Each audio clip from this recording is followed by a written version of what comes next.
दुनिया की सबसे भयानक बीमारी या सबसे दर्दनाक बीमारी कौन सी है? मेरे पास कुछ लिस्ट है।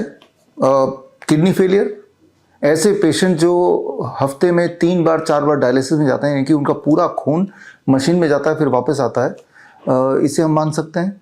या फिर ट्यूबरक्लोसिस का जो भारत का आंकड़ा है, 10% ट्यूबरक्लोसिस के पेशेंट की डेथ ट्यूबरक्लोसिस से नहीं होती, सुसाइड से होती है। वो अपने बीमारी से या फिर बीमारी के इलाज से इतना परेशान हो जाते हैं, इतने परेशान हो जाते हैं कि उनको लगता है कि मरना ज़्यादा आसान है। तो क्या हम ट्यूबरक्लोसिस को किडनी फेलियर से ज़्यादा भयानक मान लें? लेकिन तीसरी बीमारी की बात करें, कैंसर के पेशेंट को तो आपने देखा ही होगा। ख़ास तौर पे आप मान लो ब्रेस्ट कैंसर, वो देखा ही नहीं जाता, इतना ज़्यादा भयानक लगता है। माउथ कैंसर, राइट, कहीं कहीं ट्यूमर बन गया, आउटग्रोथ हो गया, उसमें से खून टपक रहा है, उसमें कीड़े पड़ गए, लिटरली कीड़े पड़ गए, वो कीड़े भी गिर रहे हैं और भयानक पेन। क्या इसे हम ज़्यादा खतरनाक मान सकते हैं? या फिर कई बार कुछ हादसे हो जाते हैं, सिर में छेद हो जाता है और सिर बाहर से दिख सकता है अंदर। या फिर गैंग्रीन बोल सकते हैं। गैंग्रीन में पैरों में, उंगलियों में कीड़े पड़ जाते हैं, वो गलने लगता है, लिटरली जैसे मोमबत्ती गलती है। क्या इसे सबसे ज़्यादा भयानक मान लें? या फिर अंधापन, ये अचानक ही विजन लॉस हो गया, सुनने देखने की शक्ति चली गई, इसे और ज़्यादा भयानक मानेंगे? या फिर बचपन में, आजकल तो हर 100 में से एक बच्चे को होता है ऑटिज़म, जिसे कोई लोग पागल भी बोल सकते हैं, मंदबुद्धि बोल सकते हैं। यानी कि ज़िंदगी भर, अभी तो ज़िंदगी शुरू होते ही पहले 2 साल में वो ऑटिज़म का शिकार हो गया, तो रेस्ट ऑफ द लाइफ जब तक ज़िंदगी रहेगी वो ऑटिज़म का पेशेंट बना रहेगा, इसे ज़्यादा भयानक मानेंगे? या फिर थैलेसीमिया के बच्चों को की बीमारी ज़्यादा भयानक मानेंगे, जिनको महीने में एक बार ब्लड ट्रांसफ्यूजन कराना पड़ता है, अगर नहीं किया तो उनकी डेथ हो जाएगी? आप ही बताइए, इनमें सबसे ज़्यादा भयानक क्या है? आप सोच में पड़ गए होंगे, लेकिन कोई अनोखी बात नहीं। जितनी सारी बीमारियों के नाम मैंने बोले, इन सारी बीमारियों के कोई ना कोई पेशेंट आपके आसपास ज़रूर होंगे। उनकी अगर लाइफस्टाइल देखेंगे, उनके परिवार की अगर दिमाग की हालत अगर आप जानेंगे, तो आपको समझेंगे कि एक इंसान जब बीमार पड़ता है अपने घर में, तो सिर्फ वो इंसान बीमार नहीं पड़ता, उसके पूरा परिवार ही बीमार पड़ जाता है। Not only mentally but also emotionally तो है ही है, उसके अलावा फाइनेंशियली भी। और ये तब तक चलती रहती है जब तक कि उसका सारा माल ना ख़त्म हो जाए और जान ना चली जाए, right. So that is the truth of the modern disease these days. लेकिन इन सबसे बड़ी एक और भयानक बीमारी है, वो है हमारी बुद्धि मतलब कि एजुकेशन में दिक्कत। आपको ये समझ ही नहीं आता कि ये बड़ी दिखने वाली बीमारी का आसान से आसान इलाज घर बैठे हो सकता है या होता है। मेरे पास ऐसे पेशेंट्स हैं जिनकी हालत बद से बदतर हो गई ट्यूबरक्लोसिस से या ट्यूबरक्लोसिस के इलाज से, जिनकी हालत डायलिसिस से इतनी भयंकर तरीके से ख़राब हो गई कि अब उन्हें लगता है कि मर ही जाना चाहिए। ऐसे पेशेंट हैं जिनके गालों से, ब्रेस्ट से कीड़े टपकते हैं, कैंसर के पेशेंट्स। या ऐसे पेशेंट भी जिनका एक टाइम पे हियरिंग लॉस हो गया था, या फिर वो ब्लाइंड हो गए थे, या फिर सिर के में इलेक्ट्रिक शॉक से छेद हो गया था, या गैंग्रीन से उनके पैर उंगलियां पिघल रही थी, या फिर ऑटिज़म के शिकार बच्चे और थैलेसीमिया के बच्चे भी।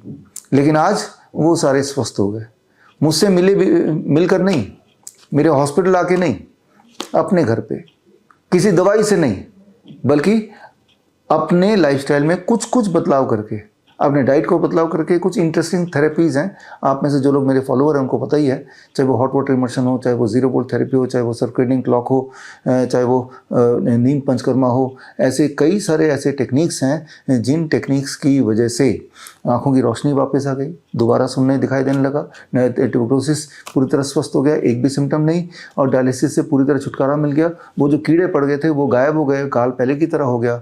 चाहे वो गाल की बात करें, ब्रेस्ट की बात करें, या फिर जो ऑटिज़म के बच्चे, वो ऑटिज़म ठीक हो गया, नॉर्मल हो गया, नॉर्मल स्कूल में जाने लगे। या फिर थैलेसीमिया के बच्चे जिनका ब्लड ट्रांसफ्यूजन होता था एक टाइम पे, अब वो रुक गया या बहुत कम हो गया। ये सारी चीज़ें होती हैं मेरे पेशेंट्स के साथ। तो यहाँ पे सबसे बड़ी बीमारी अज्ञानता, यानी कि आपको ये पता ही नहीं कि इतनी भयंकर दिखने वाली बीमारी इतनी भयंकर क्यों दिख रही है और क्यों कोई ठीक नहीं हो रहा। इसका एक ही जवाब है जिसका जवाब मेरा ये किताब में है। It is called hospital trap. जब आप बीमार पड़ते हैं तो आप क्या करते हैं? हॉस्पिटल जाते हैं और उनका जो भी प्रोटोकॉल है XYZ उल्टा सीधा उसको फॉलो करते हैं, इसी उम्मीद से कि आपको आराम मिलेगा। तो क्या आराम मिला? ट्यूबरकुलोसिस ठीक हुआ, किडनी ठीक हुई, कैंसर ठीक हुआ, ब्लाइंडनेस ठीक हुई, ऑटिज्म ठीक हुआ, थैलेसीमिया ठीक हुआ, कोई भी बीमारी ठीक हो गई या आराम मिल गया हो, पहले से बेहतर हो गई हो? ऐसा नहीं है। आपने यही देखा होगा कि आप ट्रैप में फंसते चले जाते हैं, दवाइयों के ट्रैप में, डॉक्टर के ट्रैप में, हॉस्पिटल के ट्रैप में। तो इसकी इन सब के जो मोटा मोटी सबसे बड़ी बीमारी तो मैं अज्ञानता ही मानता हूँ। आपको ये पता ही नहीं, ये सारी बीमारियां जो भयंकर दिख रही है उसमें कंट्रीब्यूशन सिर्फ आपके बॉडी का नहीं है, जिस बॉडी में वो बीमारी है उसका कंट्रीब्यूशन उसके इलाज में है। तो अब सवाल है, तब क्या करें? आपको सिर्फ अपने ज्ञान को बढ़ाना है, छोटी छोटी बातों को अपने लाइफस्टाइल में डालना है, और आप देखेंगे घर बैठे ही बड़ी से बड़ी दिखने वाली बीमारी, चाहे वो डायलिसिस के जाल में फंसने वाले पेशेंट्स हों, जो लोग मुझे सुन रहे हैं, या जिनके हीमोग्लोबिन डाउन हो गया, कमजोरी हो गई, एक्सट्रीम पेन हो गया, कैंसर के पेशेंट्स हों, या थैलेसीमिया के पेशेंट्स हों, या ऑटिज्म के बच्चे हों, या फिर ट्यूबरकुलोसिस के पेशेंट्स हों, जो भी मेरी बात सुन रहे हैं, लिवर के हों, हार्ट के हों, ये तो छोड़ ही दीजिए, छोटी मोटी बीमारियाँ, BP, शुगर, ये तो कोई बीमारी नहीं, थायराइड ये तो बहुत छोटी है इनके सामने, राइट? तो जितनी सारी बीमारियां आप जानते हैं, या आप उनमें से किसी एक बीमारी के पेशेंट हैं, तो सिर्फ और सिर्फ आपको अपनी नॉलेज बढ़ानी है, अपनी अज्ञानता को ठीक करना है, और आप देखेंगे बड़ी तेजी से आप ठीक हो सकते हैं। ऐसे ही मेरे पेशेंट ने किया और मेरे पेशेंट्स घर पे बैठ के ठीक हो गए। तो आपको क्या करना है? 23 जुलाई चंद्रशेखर आजाद जयंती है, 23 जुलाई को बाल गंगाधर तिलक जयंती भी एक अच्छा दिन। 23 जुलाई को 11 बजे ये सारे पेशेंट, जिन बीमारियों को मैंने नाम लिए, ये सारे patients Shri fort auditorium, Delhi का सबसे one of the biggest auditorium में आ रहे हैं अपनी कहानियां बताने, अपने रिपोर्ट के साथ, ताकि आपको यकीन हो जाए सो कॉल्ड इनक्योरेबल डिजीज के तो क्योर ही नहीं हो सकता, इसका कोई क्योर ही नहीं है, यही आपको बताया गया है। लेकिन आप देखेंगे कि जो बताया गया वो सच नहीं, वो झूठ है, ताकि आप फंसे रहें बीमारी के जाल में। आपके बीमारी के जाल में फंसने से कुछ लोगों को फायदा है, बहुत फायदा है, बेहद फायदा है। ये वही लोग हैं जिन्होंने प्रोपेगेंडा मीडिया के तहत आप तक ये फैलाया हुआ है सालों साल से कि एक बार बीमारी में फंस गए तो जिंदगी भर ऐसे ही जीना है। इसीलिए अपने आसपास देखिए, खासतौर पे 40 साल से ऊपर के लोग, कौन ऐसा है जो अपने आप को पूरी तरह हेल्थी बोल सकता है? कौन ऐसा है जो बोल सकता है मैंने कोई दवाई नहीं ले रहा हूँ, पूरी तरह स्वस्थ हूँ? है ही नहीं। और जो स्वस्थ दिखते भी हैं, अंदर से उनको खुद पता है कि उनको क्या क्या बीमारी है। खासतौर पर कोविड के वैक्सीन लगाने के बाद इनफर्टिलिटी कई गुना बढ़ गई है, इरेक्टाइल डिस्फंक्शन कई गुना बढ़ गया है, PCOD कई गुना बढ़ गया है, लेकिन वो मुंह बंद। उनको लगता है कि अब ये सहना ही पड़ेगा, और सही रहे हैं। शायद जो आप सुन रहे हैं, आप में से भी बहुत सारे लोग ये सह रहे हैं, लेकिन अब सहने की जरूरत नहीं है। आपको सिर्फ अपने अज्ञानता को पूरा ठीक करना है, वो भी घर बैठ के। मैं नहीं बोल रहा हूँ कि आप मेरे पास आइए, मेरे हॉस्पिटल आइए, अब मैं सिर्फ इतना बोल रहा हूँ 23 जुलाई को 11 बजे मुझसे जुड़िए। अपने घर से नहीं निकलना चाहते तो ऑनलाइन जुड़ जाइए, www.coronakal.tv में मैं लाइव मिलूंगा, मेरे पेशेंट्स मिलेंगे। अगर फिजिकली आना है, उन पेशेंट से मिलना है, अपनी तसल्ली करने के लिए, तो आपका स्वागत है। लेकिन सीट्स लिमिटेड है, 2000 सीट्स ही हैं। इसीलिए स्क्रीन पर दिया हुआ जो लिंक है vishwaroop.com/convocation, यहाँ जाके आप अगर आप आना चाहते हैं तो आप अपना नाम वगैरह भर दीजिए, आपके साथ कितने लोग आएंगे वो भी भर दीजिए, तो हम आपको एंट्री पास भेजेंगे। इसका मतलब आपका सीट रिजर्व हो गया। हमारे लिए जानना जरूरी है कि आप आ रहे हैं कि नहीं आ रहे हैं, क्योंकि अगर आप आएंगे तो आपके आने के बाद आपका स्वागत, आपका खाना पीना, आपका रिटर्न गिफ्ट यही किताब है। ये 500 से ऊपर पेजेस की किताब है। ये किताब के अंदर मैंने ये डाला है कि बीमारी जो आपको है, चाहे उसका नाम ट्यूबरकुलोसिस हो, किडनी फेलियर हो, कैंसर हो, या उसका नाम छोटा मोटा डायबिटीज, हाइपरटेंशन, थायराइड हो, या फिर बड़ा बीमारी माना जाने वाला लिवर फेलियर हो, या फिर थैलेसीमिया हो, या ऑटिज्म हो, जो मर्जी आपका बीमारी का नाम हो, पार्किंसन एक्सेट्रा हो, उन सारी बीमारियों के जाल में कैसे फंसे, दवाइयों के जाल में कैसे फंसे, कैसे फंसाया जाता है, that is the first section. और सेकंड सेक्शन में उससे बाहर कैसे आए, और जो लोग ऐसे लोग जो बाहर हैं, ऐसे 200 लोगों की टेस्टिमोनियल इसी किताब में है। ये किताब का मकसद क्या है? 23 जुलाई का मकसद क्या है? मकसद सिर्फ एक है कि आप जहां कहीं भी हैं वहीं रहते हुए अपने आप को एजुकेट करके अपने आप को पूरी तरह ठीक कर लें, इन बड़ी दिखने वाली बीमारियों के जाल से बाहर निकलें। लेकिन उसके लिए थोड़ा एफर्ट आपको लगाना पड़ेगा अपने आप को एजुकेट करने के लिए।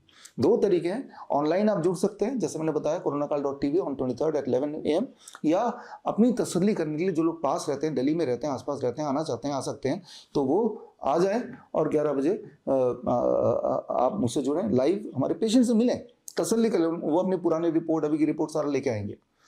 तो जो लाखों रुपए आप हॉस्पिटल में खर्च कर रहे हैं, क्या वाकई में इसकी जरूरत है? क्या इससे आपके हेल्थ में 1% भी इंप्रूवमेंट हो रही है? The answer is no. तो क्या करें हम? वही कीजिए जो मेरे बाकी हजारों हजारों पेशेंट्स ने किए। और ये जो पेशेंट्स आ रहे हैं, ये पूरे भारत से आ रहे हैं, भारत के अलग अलग प्रांत से आ रहे हैं, अपनी रिपोर्ट लेके आ रहे हैं। क्यों आ रहे हैं? क्योंकि आपको ये बताने आ रहे हैं कि आपका जो दुख और दर्द है जिसमें आप बैठे हैं, आपने मान लिया कि अब जब तक जिंदा रहेंगे इसी में रहना पड़ेगा, वो सत्य नहीं है। तो सवाल आपके दिमाग में बहुत सारे होंगे। अगर थोड़ी बहुत बदलाव करके घर पे ही इंसान ठीक हो सकता है, जैसे कि मेरे पेशेंट जो आ रहे हैं वो घर पे ही ठीक हुए हैं, और या इनमें जो 200 टेस्टिमोनियल्स है वो घर पे ही ठीक है, उनके रिपोर्ट्स भी यहाँ पे हैं। QR कोड के माध्यम से उनके वीडियो भी आप देख सकते हैं कि वो कैसे दिखते हैं, वो कहाँ पे रहते हैं, उनको कौन से हॉस्पिटल में पहले ट्रीट हो रहे थे जब उनकी हालत बद से बदतर हो गई, राइट। वो सारा कुछ इसमें दिया हुआ है, अपनी तसल्ली कर सकते हैं आप, राइट।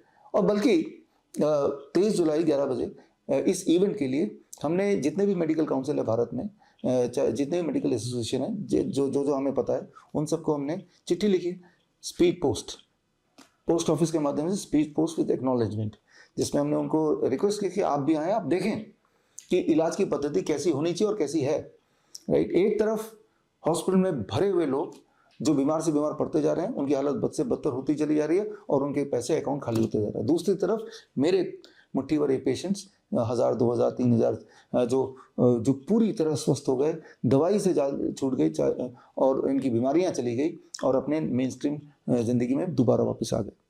तो दोनों तरह के पेशेंट्स हैं, एक जो लोग हॉस्पिटल जाते हैं, एक जो मुझे फॉलो करते हैं, डॉक्टर BRC प्रोटोकॉल फॉलो करते हैं।